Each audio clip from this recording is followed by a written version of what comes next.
Olá, pessoas, bem-vindo à continuação do curso de História 2. Vamos iniciar agora o módulo 3, módulo que vai falar de grandes revoluções que atingiram o mundo durante os séculos 18 e 19, principalmente no hemisfério norte, né, como na Europa e na América do Norte. Para começarmos, vamos falar da primeira grande revolução que vai mudar o mundo de uma forma considerável em termos de transformação social e trabalhista, né, além de transformações na produção de mercadorias.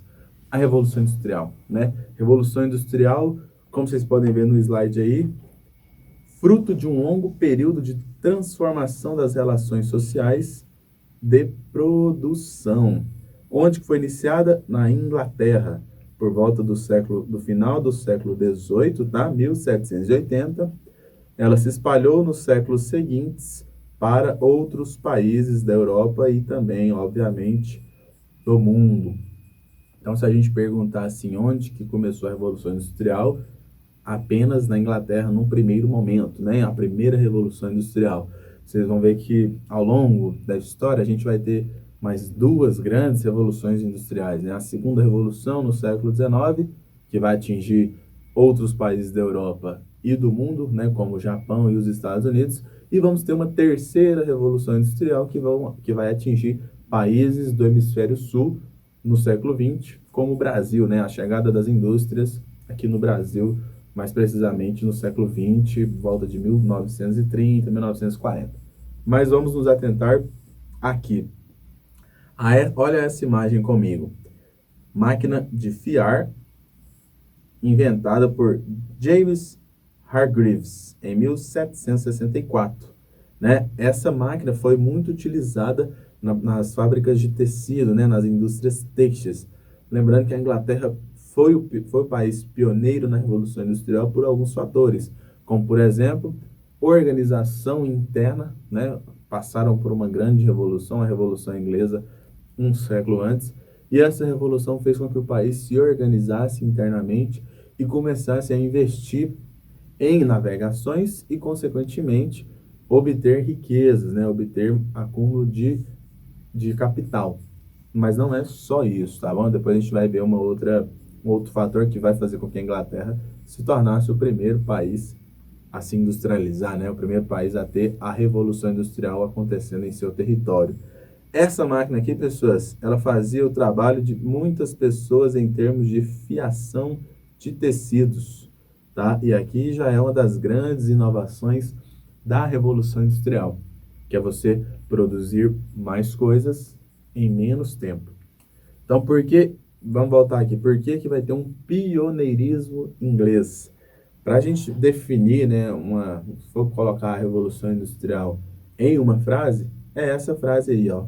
Tratou-se de uma gigantesca alteração na capacidade produtiva das sociedades humanas. Notem esse adjetivo, gigantesca.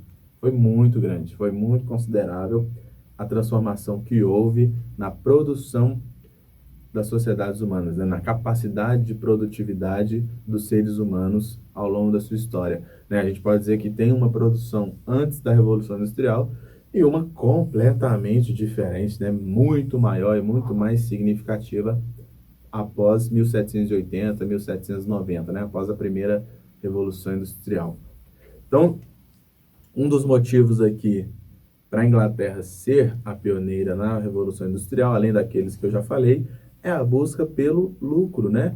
Essa palavrinha mágica aqui que move as ideias capitalistas, né? O lucro, ó, é você produzir mais. Se você produz mais, você vende mais e você ganha mais dinheiro, né? Além do que, pessoas, houveram alguns fatores internos que fizeram com que a população camponesa saísse do campo e tivesse que migrar para cidades em busca de trabalhos, né? Como, por exemplo, o cercamento de algumas terras comuns baseados em leis que expulsaram camponeses de suas terras. Por conta dessa venda, né? Dessa venda, não, perdão, dessa expulsão dos camponeses das suas terras para outros locais, esses camponeses tiveram que vender a sua força de trabalho, né? Talvez o que a gente tem de mais precioso é a nossa força, é a nossa capacidade de produção. É o que a gente tem de mais valioso. Então, os camponeses tiveram que pegar esse seu bem mais valioso e vender. Vender. Além disso, havia uma grande oferta de trabalhadores, né, para trabalhar nas cidades e nas indústrias. Então, você tem uma grande concentração de pessoas para trabalhar, isso é um prato cheio, né, para o surgimento de novas práticas industriais. Então, aqui na imagem, vocês podem ver, observar as primeiras alterações nas paisagens da sociedade europeia, né? As chaminés. Olha o que está escrito aí, ó. O pintor representou a cidade francesa dominada pelas chaminés, soltando o quê? Fumaça negra, né? Isso aqui é uma pintura aí do século XIX, onde a França também seria atingida pela Revolução Industrial, né? Pela Segunda Revolução Industrial. Então percebam nessa imagem aí o tanto que a paisagem vai ser alterada, né? Pela produção industrial. Alguns rios vão começar a ficar poluídos, algumas cidades vão começar também a sentir os efeitos das fumaças, e isso vai fazer com que aumente de forma considerável a partir da Revolução Industrial e principalmente a partir da Segunda Revolução Industrial, a poluição atmosférica. Já havia uma pequena poluição, mas não era tão grande assim, tão assustadora, a ponto de hoje estarmos discutindo aquecimento global e mudanças climáticas, né? Então, olha aqui, inovações, coisas que surgiram, né, ou fenômenos que aconteceram que vão possibilitar essa gigantesca alteração na capacidade de produção das atividades humanas, né?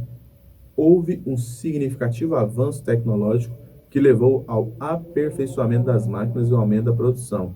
Então, vamos destacar essa expressão aqui, avanço tecnológico.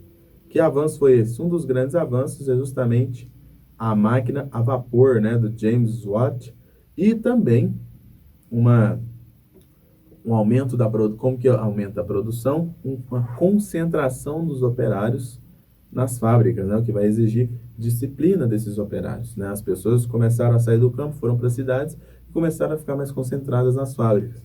Com isso, né, essa concentração vai exigir disciplina para você viver em sociedade. E com também o surgimento da máquina a vapor, que vai trazer maiores inovações e maior agilidade na capacidade de produção das mercadorias, né? Se antes a gente tinha manufatura, né, uma reunião de artesãos em um determinado espaço, agora a gente tem uma reunião de operários, né, uma massa muito maior de pessoas em busca de trabalho, em busca de sobrevivência. Outro fator aqui, pessoas, que vai fazer com que a Inglaterra se tornasse a grande pioneira na Revolução Industrial, é a disponibilidade de carvão em solo inglês, tá? O carvão, na primeira Revolução Industrial, foi a principal fonte de energia. Além disso, o uso do ferro, tá? Dessa grande matéria-prima, que foi muito estimulado para ser usado na produção de outras ferramentas, né? E também, no século XIX, a construção das ferrovias, né? E, consequentemente, o surgimento das locomotivas.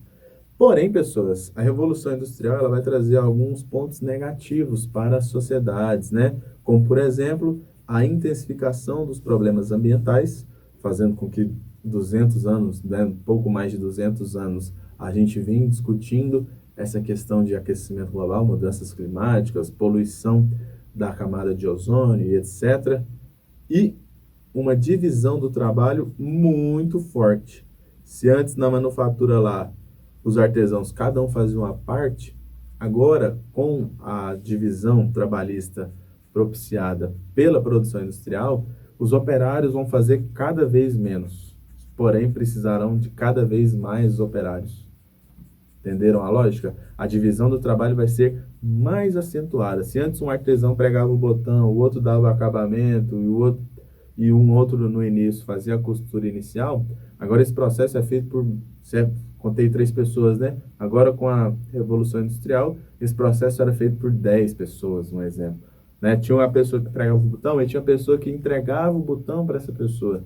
Então era uma divisão trabalhista muito mais acentuada e automaticamente havia uma produtividade muito maior.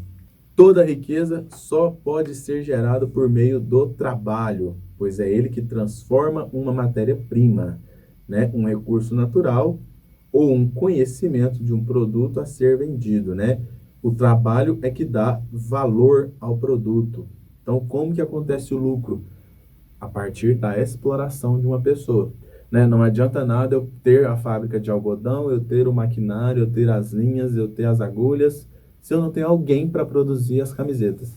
Se eu não tiver alguém para produzir as camisetas, esse maquinário, essa linha, essa matéria-prima, que a gente vai chamar de meio de produção, não vai adiantar de nada. Então, eu preciso ter alguém para produzir isso para mim, para trabalhar para mim. Então, eu pago, sei lá, o custo de uma camiseta é estimado em R$ 50 e eu vendo ela a 100. Só que eu vou pagar para os meus funcionários R$ 20. E aí esses funcionários vão fazer mais e mais camisetas, porém vão receber só R$ 20. O restante da produção que eles fizerem vai vir para o lucro, vai vir para o bolso do empresário, e aí esse restante de lucro a gente chama de mais-valia, né? O mais-valor, é o valor maior que fica para o empresário, para o dono dos meios de produção, e não fica para quem de fato produz a riqueza, né? Que é o trabalhador. Assim a gente encerra a unidade 1 do módulo 3. Valeu!